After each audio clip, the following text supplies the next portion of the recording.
Purihin ang Panginoon, umawit ng kagalakan, at tugtugin ang gitar, at ang kaaya-ayang lira. Paninyo ang trumpeta, ipan ang trumpeta.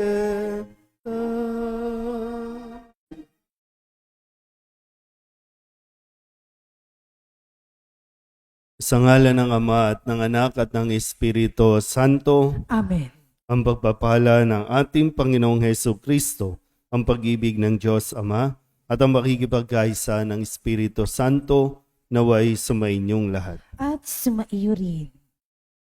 Mga kapatid, tinipon tayo bilang mga kaanib na angkan ng Diyos, kaya dumulog tayo sa maawaing Panginoong nagpapatawad ng lubos. Sinugong tagapagpagaling sa mga nagsisisi, Panginoon, kaawaan mo kami. Panginoon, kaawaan mo kami. Dumating na tagapaganyayang mga makasalanay magsisi, Kristo, kaawaan mo kami. Kristo, kaawaan mo kami. Nakaluklok ka sa kanan ng Diyos Ama para ipamagitan kami. Panginoon, kaawaan mo kami. Panginoon, kaawaan mo kami. Kaawaan tayo na makapangyarihang Diyos, patawarin tayo sa ating mga kasalanan at patnubayan tayo sa buhay na walang hanggan. Amen. Manalangin tayo. Ama naming makapangyarihan, ang iyo nawang kagandahang loob ay manguna at sumubaybay sa aming pamumuhay ngayon at araw-araw. Upang kami itaguyod sa paninindigang gumawa ng kabutihan sa pamamagitan ni Hesukristo kasama ng Espiritu Santo magpasawalang hanggan. Amen. Magsiupo po lahat.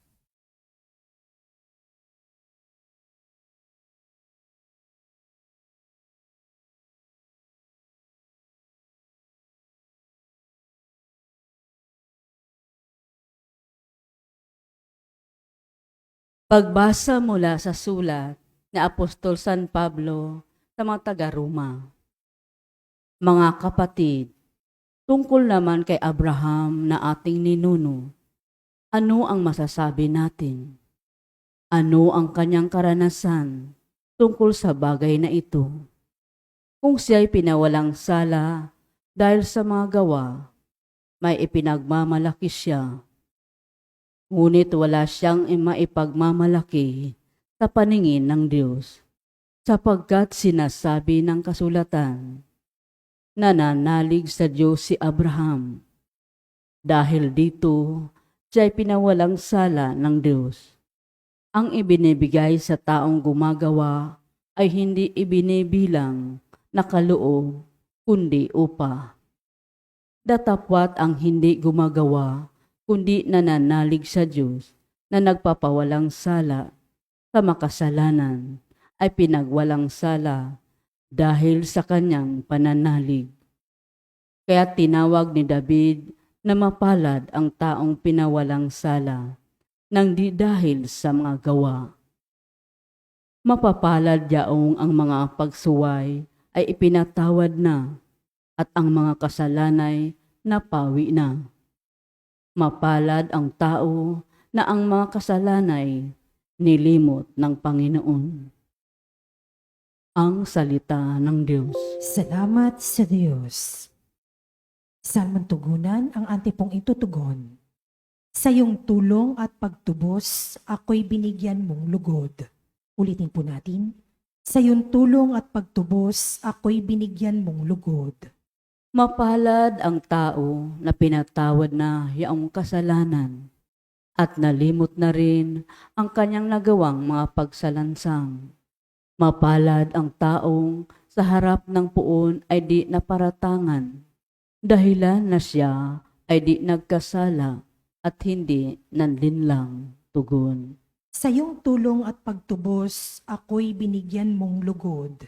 Ako ay lumapit sa iyong harapan at salay inamin. Ang aking ginawang mga pagsalansang, di ko inilihim. Pinagpasyahan ko ang lahat ng ito sa iyo'y idaing. At ang aking natamo, ang iyong patawad, sa sala kong angkin tugon. Sa iyong tulong at pagtubos, ako'y binigyan mong lugod. Lahat ng matuwid at tapat sa puon, magalak na lubos, dahil natamo nilang kabutihang kaloob ng Diyos. Sumigaw sa galak ang lahat ng taong sa Kanya'y sumunod.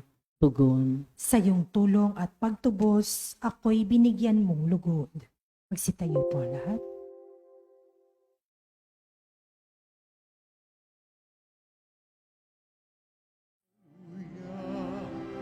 Wikain mo kung nakikinig ako sa iyong mga salita.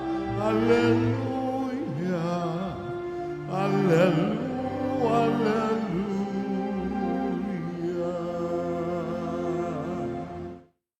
Sumainyo ang Panginoon. At sumaiyo rin. Ang mabuting balita ng Panginoon ayon kay San Lucas. Papuri sa iyo, Panginoon. Noong panahong iyon, samantalang dumaragsa ang libo-libong tao, ano pat nagkakatapakan sila. Nagsalita muna sa Jesus sa kanyang mga alagad. Mag-ingat kayo sa libadura ng mga Pariseyo. Ito'y ang pagpapaimbabaw. Walang natatago na di malalantad at walang nalilihim na di mabubunyag. Anumang sabihin ninyo sa dilim ay maririnig sa liwanag, at anumang ibulong ninyo sa mga silid ay ipagsisigawan. Sinasabi ko sa inyo, mga kaibigan, huwag ninyong katakutan ang mga pumapatay ng katawan at pagkatapos ay wala nang magagawa pa.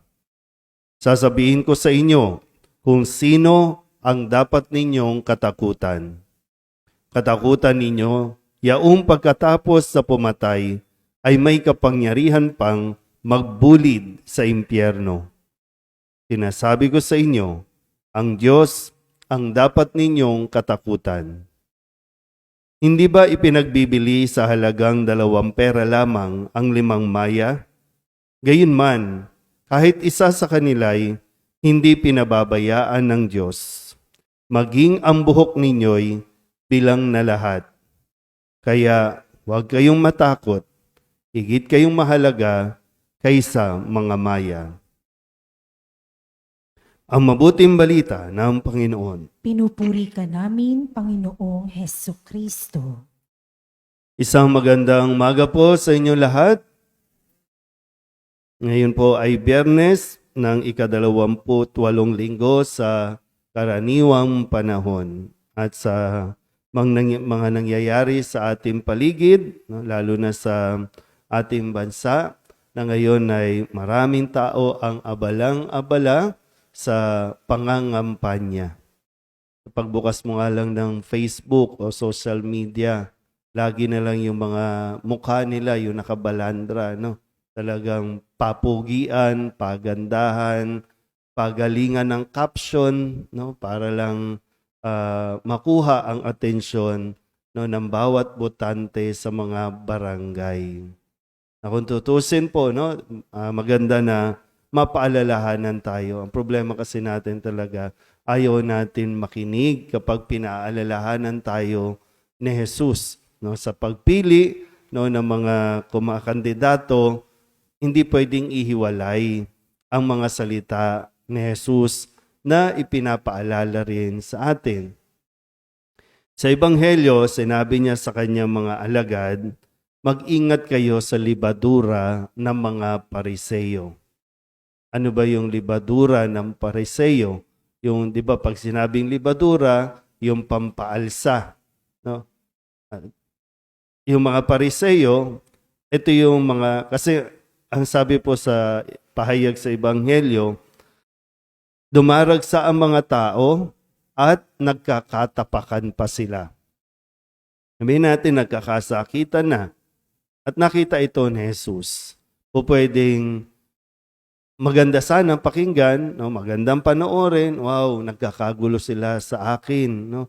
Kasi marami na siya talagang tagahanga, marami nang sumusunod sa kanya. Pero hindi yun ikinatuwa rin naman ni Jesus. Kaya ang paalala, kasi lagi yun yung gusto ng mga Pariseo, yung pinagkakaguluhan, yung dinudumog, tapos wala naman. Kaya sabi ni Jesus, mag-ingat sa libadura ng mga Pariseo. Yan ay ang pagpapaimbabaw. Sabihin nyo nga po, paimbabaw. Pagpaimbabaw, panlabas lang. Laging panlabas. Yun yung importante sa kanila, panlabas. Ulitin ko po ulit, no? Ang mga Pariseo ay mga tinaguriang bahagi ng templo, tagapagturo ng batas ng kautusan. Pag sinabi natin sa lingwahe natin, mga tagasimbahan din itong mga Pariseyong ito. Yun nga lang, naiiwan na sa paimbabaw, pakitang tao lang. Na lahat ng ginagawa nila, kailangan na-appreciate. Lahat ng ginagawa nila, ginagawa yon para ma-appreciate lang. Masabi, uy, ang galing mo naman, ang active-active mo naman, ang husay-husay mo naman. Pero ginagawa lang yon para magpakitang tao, hindi talaga gawain. Na marami sa atin nahuhulog sa ganyan. No? Mismong taong simbahan, nahuhulog sa ganyang tukso. Yung lahat ay talagang gusto ay, no, kaya nga yung iba umaalis, yung iba nagtatampo, pakiramdam nila hindi sila pinapansin, hindi na-appreciate. No, maraming ganyan sa simbahan. Pero marami din naman pabida. Kaya lahat dapat paimbabaw yun.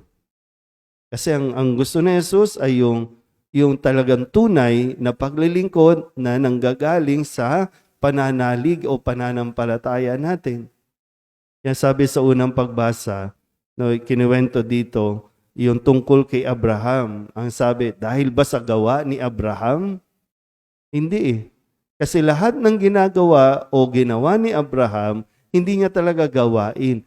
Gawain yon at ipinagawa yon ng Diyos sa kanya. Nagtiwala lang si Abraham. Nanampalataya lang si Abraham. Kaya niya ito ginawa o ginagawa. Ulitin natin ulit, no? Mag-ingat sa mga paimbabaw.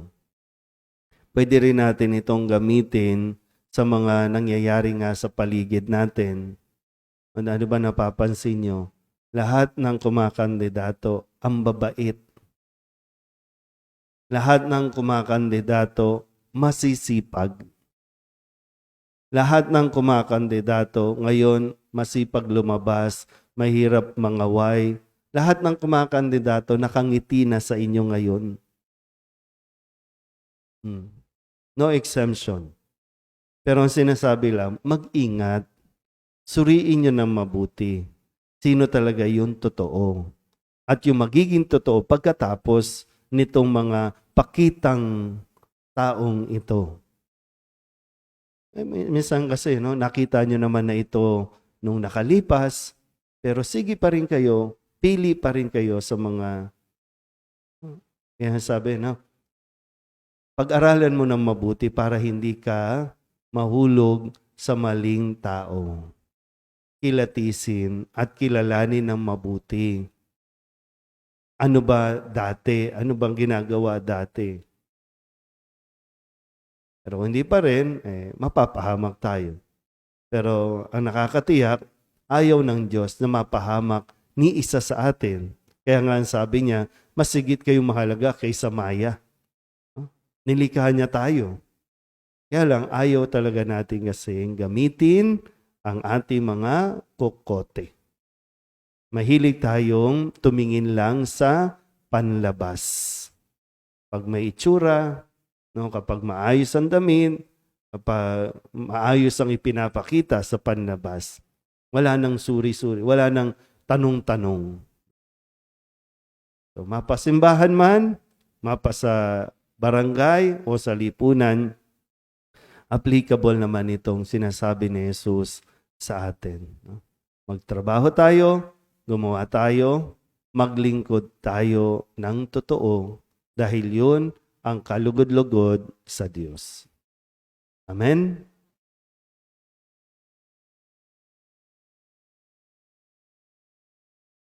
Manalangin tayo sa Ama sa langit na may ganap na tiwala upang maging malaya sa lahat ng nakapaparalisang takot at magkaroon tayo ng tapang na itatag ang kanyang kaharian. Ang ating pong itutugon, Panginoon, dinggin mo ang aming panalangin. Panginoon, dinggin mo ang aming panalangin.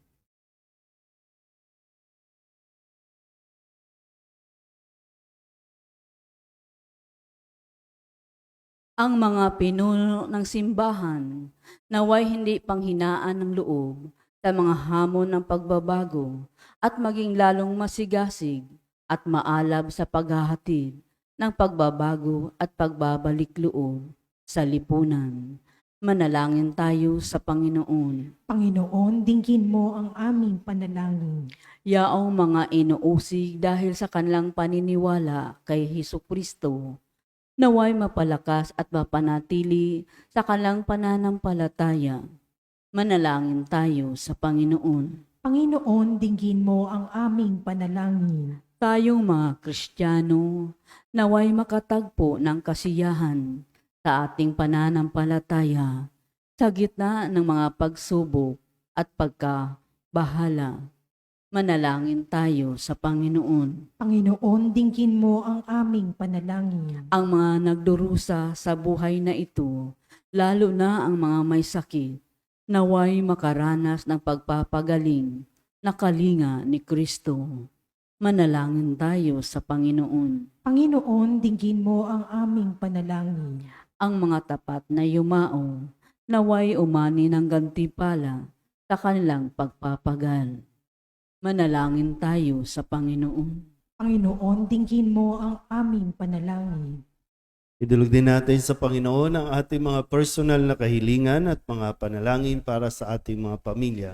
Kasama din ang mga kahilingan ng mga nanonood sa online, ang kaligtasan at kapayapaan para sa mga bansang nasasangkot sa kaguluhan at gayon din ang lahat ng mga misang pasasalamat, espesyal na intensyon, mga agarang paggaling na may sakit at ang lahat ng mga kaluluwa na hinihiling na ipagdasal sa misang ito.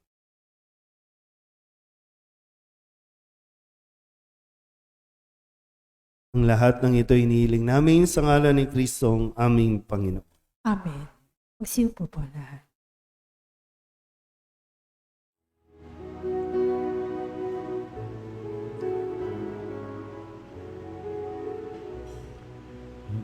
Himig mo ang awit ko, lahat ng ito'y nagmula sa iyo, muling ihahandog sa iyo, buong puso kong inaalay sa iyo.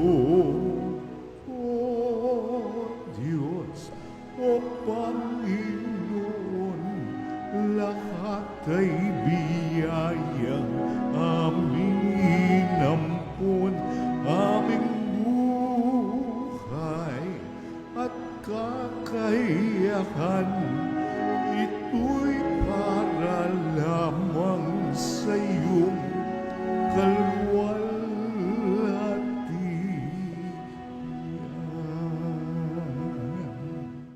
Manalangin kayo mga kapatid upang paghahain natin ay kalugdan ng Diyos Amang makapangyarihan. Tanggapin nawa ng Panginoon itong paghahain sa iyong mga kamay, sa kapurihan niya at karangalan, sa ating kapakinabangan at sa buong sambayanan niyang banal. Ama naming lumikha, tanggapin mo ang aming mga panalangin na sumasaliw sa aming paghahain upang sa ginaganap naming pagdiriwang kami makatawid sa kaluwalhatian sa pamamagitan ni Jesucristo kasama ng Espiritu Santo magpasawalang hanggan. Amen. Sumainyo ang Panginoon. At sumaiyo rin. Itaas sa Diyos ang inyong puso at diwa. Itinaas na namin sa Panginoon. Pasalamatan natin ang Panginoong ating Diyos. Marapat na siya ay pasalamatan. Ama naming makapangyarihan, tunay ngang marapat na ikaw ay aming pasalamatan. Sa iyong paglingap at kagandahang loob, ang tao'y nilikha mo at pinangangasiwa sa sansinukob. Sa hangad mong siya'y iwastong lubos, siya'y pinagdusa mo sa kanyang pagtalikod. Sa iyong paggiliw, iyong ipinahintulot na makabalik siya sa pamamagitan ni Kristo Jesus. Kaya kaysa ng mga anghel na nagsisiawin ng papuri sa iyo, nang walang humpay sa kalangitan, kami nagbubunyi sa iyong kadakilaan.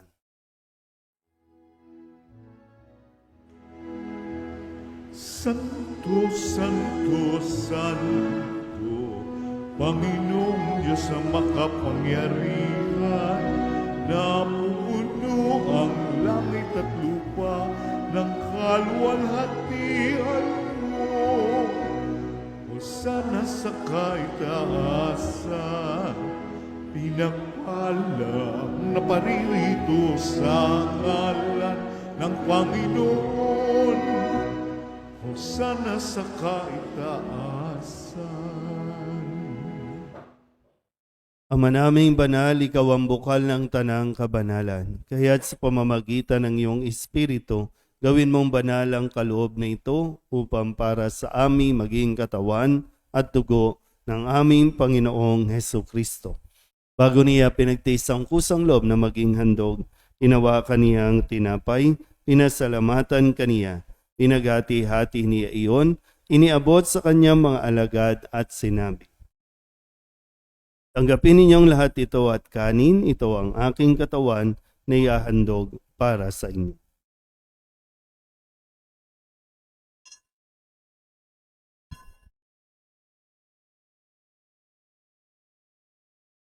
Gayun din naman ang matapos ang hapunan, inawakan niya ang kalis, muli kaniyang pinasalamatan. Iniabot niya ang kalis sa kanyang mga alagad at sinabi, tanggapin ninyong lahat ito at inumin. Ito ang kalis ng aking dugo ng bago at walang hanggan tipan. Ang aking dugo na ibubuhos para sa inyo at para sa lahat sa kapagpapatawad ng mga kasalanan. Gawin ninyo ito sa pag-alaala sa akin.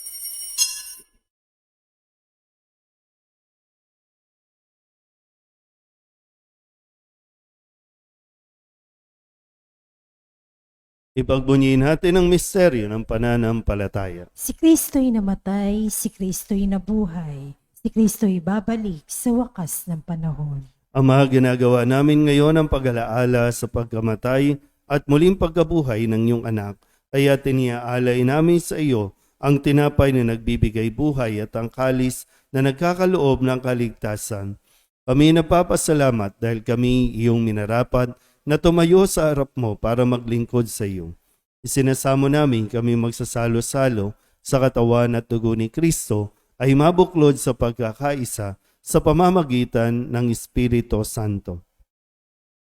Ama, lingapin mo ang iyong simbahang laganap sa buong daigdig. Puspusin mo kami sa pag-ibig kay San Francisco na aming Papa at ni Jose na aming Obispo at ng Tanang Kaparian. Alalahanin mo rin ang mga kapatid naming nahimlay na may pag-asang sila'y muling mabubuhay, gayon din ang lahat ng mga pumanaw.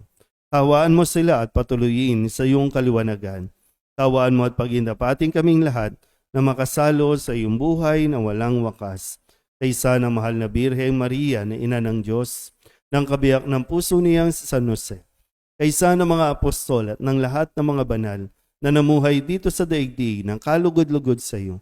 May pagdiwang nawa namin ang papupuri sa ikararangal mo sa pamamagitan ng iyong anak na aming Panginoong Hesukristo. Sa pamamagitan ni Kristo, kasama niya at sa Kanya, ang lahat ng parangal at papuri ay sa iyo, Diyos Amang makapangyarihan, kasama ng Espiritu Santo, magpasawalang hanggan.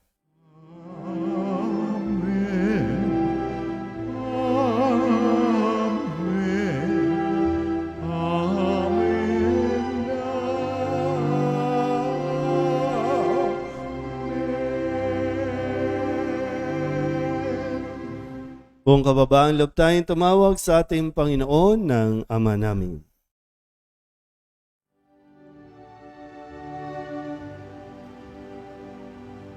Ama namin, sumasalangit ka, sambahin ang ngalan mo,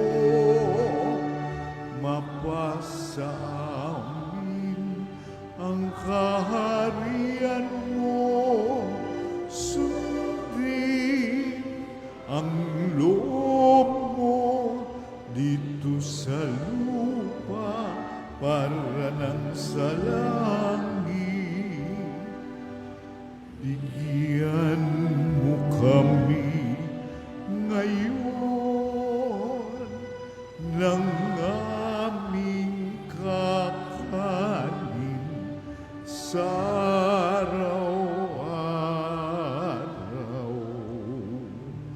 at patawarin mo kami sa aming mga sala, para ng pagpapatawad namin sa nagkakasala sa amin, at huwag mo kami ipahintulot sa tukso, at iadya mo kami sa lahat ng masama.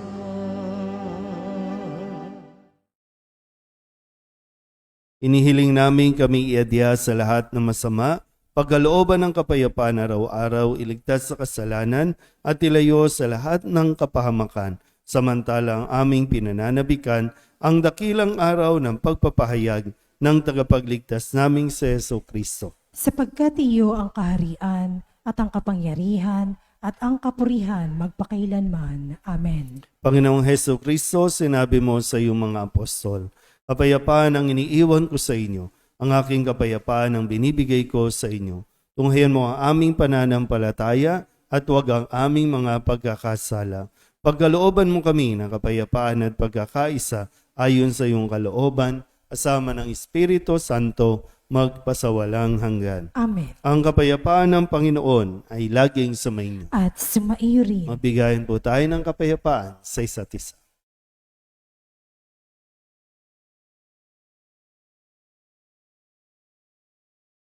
Kordero ng Diyos na nag-aalis sa mga kasalanan ng sanlibutan, maawa ka sa amin. Kordero ng Diyos na nag-aalis sa mga kasalanan ng sanlibutan, maawa ka sa amin. Kordero ng Diyos na nag-aalis sa mga kasalanan ng sanlibutan, ipagkaloob mo sa amin ang kapayapaan.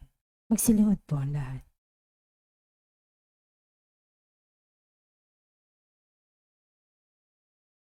Ito ang kordero ng Diyos. Ito ang nag-aalis ng kasalanan ng sanlibutan. Mapalad ang mga inaanyayahan sa kanyang piging. Panginoon, hindi ako karapat-dapat na magpatuloy sa iyo, ngunit sa isang salita mo lamang ay gagaling na ako. Katawan ni Kristo, Amen. Di ba, Jesus ko, ikaw ang buhay ng kaluluwa at katawan. Walang katulad na kaligayahan ang sa puso'y nararamdaman. Wala akong takot pagkat ikaw ay nariyan.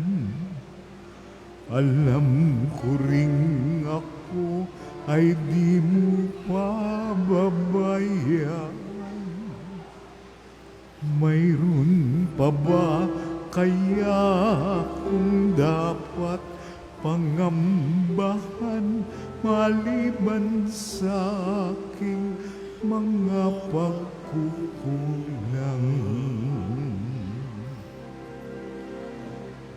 Diba, Jesus ko, ikaw ang buhay ng kaluluwa at katawan.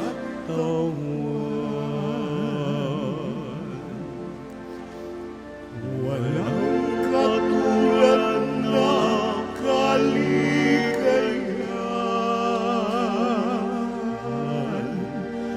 ang sa puso'y nararamdaman.